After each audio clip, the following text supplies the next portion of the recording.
오늘은 신명기를 읽고 있습니다. 신명기 1장 5절. 모세가 요단 저쪽 모압 땅에서 이 율법을 설명하기 시작하였더라. 예.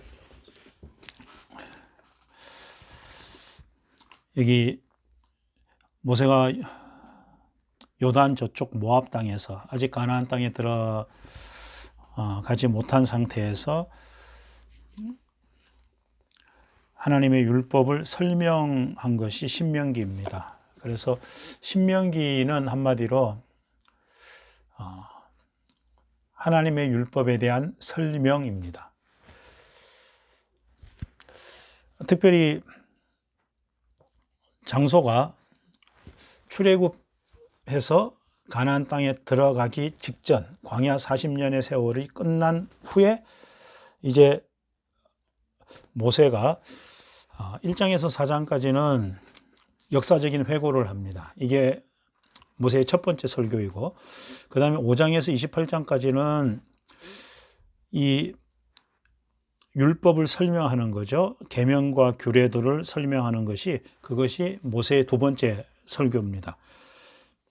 그러니까 5장에서 28장 가장 이렇게 메인이 되고 있는 이 부분이 계명과 규례들에 대한 설명인 둘째 설교이고요. 그리고 29장, 30장은 셋째 설교인데 이건 모압 평지에서 언약을 갱신하는 겁니다. 시내산 언약을 모압 평지에서 이제 마지막으로 가나안 땅 들어가기 직전에 다시 이스라엘 백성들과 언약의 갱신, 이것이 29장 30장 내용이고요. 그 다음 31장에서 34장은 모세가 고별 설교를 하는 것입니다. 그래서 신명기라고 하는 명칭은 신신당부하다 할 때 신입니다. 거듭할 신, 다시, 이런 뜻입니다. 하나님의 명령을 다시 거듭해서 기록한 것이 신명기입니다. 그런 중에 이것이 모압 땅에서 가나안 땅 들어가기 직전 요단 건너편 모압 땅에서 됐는데 모세는 가나안 땅에 들어가지 못합니다. 그리고 모압 땅에서 마지막 고별 설교를 하고 있는 겁니다. 저 멀리 가나안 땅이 보이지만 가지 못하는 그 모세가 지금 이스라엘 백성들에게 마지막으로 신신당부한 것이 신명기입니다. 그런데 이 신명기의 키워드를 저는 땅이라는 말로 키워드를 잡고 싶습니다. 땅이라는 표현이 엄청 많이 나와요. 세보진 않았는데, 그런데 그 신명기에 나오는 땅을 가만히 보면 이게 이제 기본적으로 약속의 땅, 가나안 땅에 대한 말씀인데 이 땅 자체가 의미가 있는 것은 아닙니다. 앞뒤 수식어를 잘 봐야지 땅의 의미가 살아납니다. 모세에게 있어서는 가지 못하는 아쉬움, 그리움, 미련이 남는 땅이었을 겁니다. 그러나 이스라엘 백성들에게는 기대 반, 불안 반, 낯선 땅. 그들은 40년 광야 생활, 불구름 기둥으로 하나님의 인도를 받았지만 만나와 메추라기를 먹기도 하고 생수를 마시기도 했지만, 그러나 누구 표현대로 진짜 이 거지떼처럼 광야 40년을 살았습니다. 하나님이 전적으로 먹여주지 않으면 아무것도 할 수 없는, 그들의 과거는 이집트의 노예였고 그들의 현재는 광야의 방랑자들이었습니다. 그들의 미래는 가나안 땅에 들어가는 것인데 그 가나안 땅에는 당시 철기 문명을 가진 사람들이 있었습니다. 그들의 힘으로는 도저히 가나안 땅을 정복할 수 없는 상황이었죠. 그런데 그 땅을 하나님께서는 주시겠다고 약속하셨고 그 땅을 가야 하는 것이 광야 이스라엘 백성들이었고, 그들에게 그들을 이끌어가지 못하는, 그러나 마지막으로 당부하는 것, 애타는 마음이 이 신명기의 모세의 심정이라고 할 수 있겠습니다. 그래서 그 땅은 하나님이 약속하신 땅이지만 실제로는 들어가기에 너무나도 두려운 땅, 게다가 모세 없이 이스라엘 백성들이 차지하기엔 너무나도 두려운 땅, 그 땅을 가야 했었습니다. 그래서 이 신명기에 땅이라는 표현이 이렇게 나오는데 보면 그 땅은 꼭 믿음과 결부되어 있습니다. 당장 신명기 1장에 이제 12정탐꾼을 보낸 민수기 13장의 내용이 여기에 회고되는데, 한마디로 그 땅은 믿음으로는 정복할 수 있지만 인간의 힘, 사람들 보기에는 도저히 상대가 안 되는, 차지할 수 없는 그런 땅이었습니다.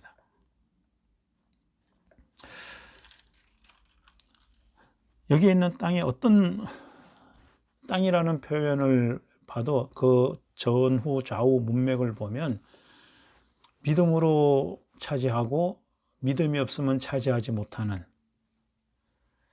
그런데 이 땅을 다른 표현으로, 다른 단어로, 현대적 의미로 해석하면 성공, 돈, 평화, 안정, 뭐 여러분들이 원하는 그 무엇이든지 붙여볼 수 있을 것 같습니다. 돈, 그 돈 자체로는 돈이 아무것도 해줄 수 있는 게 없습니다. 누구 말대로 은행에 넣어둔 돈은 숫자에 불과합니다. 그리고 내가 사용할 수 있는 돈도 실제로 돈이 할 수 있는 일이 그렇게 많지 않습니다.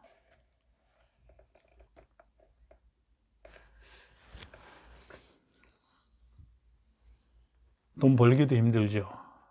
사실 쓰기도 힘듭니다. 버는 것도 쉽고 쓰는 것도 쉽다, 이상한 일입니다. 성공, 무엇이 됐든지 어떤 성공에 대한 나름대로의 기준이 있을 수 있습니다. 그런데 그 성공 자체가 우리의 삶의 모든 것을 보장해 주지 못합니다. 임용고시에 합격하고 여러분 원하는 또 취업 하거나 자격증을 따거나 또 진급해서 뭐 오늘 누구하고 그런 이야기 했었는데 하얏트 호텔 총지배인이 됐다. 그러면 고생 끝 행복 시작일까요? 새로운, 그 자리에 가면 또 그만큼의 고통이 있는 겁니다. 왕관을 쓰려는 자, 그 무게를 견뎌라. 그 말이 괜히 생긴 말이 아닙니다. 우리가 기대하는 성공도 사실은 성공을 얻는 것도 믿음으로 얻어야 되지만 성공을 감당하는 것도 믿음이 있어야지 됩니다. 여러분들이 원하는 그 무엇, 그 자체로는 가나안 땅처럼 의미가 없습니다. 믿음이 결합돼야지 가나안 땅이 약속의 땅, 축복의 땅, 젖과 꿀이 흐르는 땅이 되는 것처럼, 그렇지 않으면 철기 문명을 가진 가나안 사람들이 기다리는 두렵고 떨릴 수밖에 없는 그런 무서운 땅이 되고 거민을 삼키는 땅이 되는 것입니다. 여러분이 원하는 성공이나 뭐 재물이나 명예나 그 무엇이라도 얻는 것도 믿음이 있어야 되지만 그것을 지키는 것도 믿음이 있어야 되는 것입니다. 이제 광야 40년 세월이 끝나고 가나안 땅에 들어가기 직전에 너희들 이제 고생 끝, 행복 시작. 모세는 그렇게 이야기하지 않았습니다. 하나님의 말씀을 지켜라. 믿음으로 살아라. 그래야지 저 땅에 들어가도 너희들 행복할 수 있다. 저 땅을 차지할 수 있다. 모세의 그 간절함이 여러분에게도 전달됐으면 좋겠습니다. 신명기의 키워드, 저는 땅이라고 생각합니다. 여러분들은 어떻게 생각하시나요? 잠시 말씀 기록에 남깁니다. 감사합니다.